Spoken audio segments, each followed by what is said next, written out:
Қазақша көкси деп айтсам бекен, білмей тұрғаным, әйтеуір дәмі өте ерекше, бастысы асқазанға жеңіл болып келетін, ешқандай картоп, сәбіз, жуа қосуды қажет етпейтін, өте дәмді, қайталанбас дәм сорпа дайындаймыз. Алдымен салқын суға етімізді, сүйегімізді салып, етімізді қайнатып, көбіктерін алып тастаймыз. Одан соң өз қалауларыңыз бойынша тұздан, дәмдеуіштен қосып, етті толығымен пісіріп аламыз. Одан соң етті сүзіп алып, сол сорпаға кез келген лапша түрін қосып пісіріп аламыз.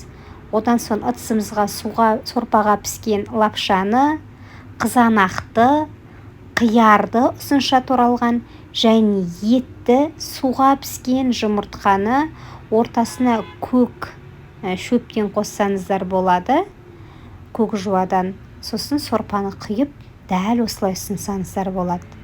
Міндетті түрде жасап көріңіздер.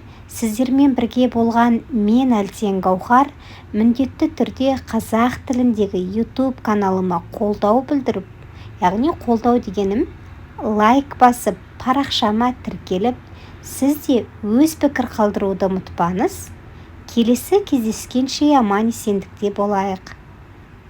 Міндетті түрде парақшама тіркеліп алыңыз.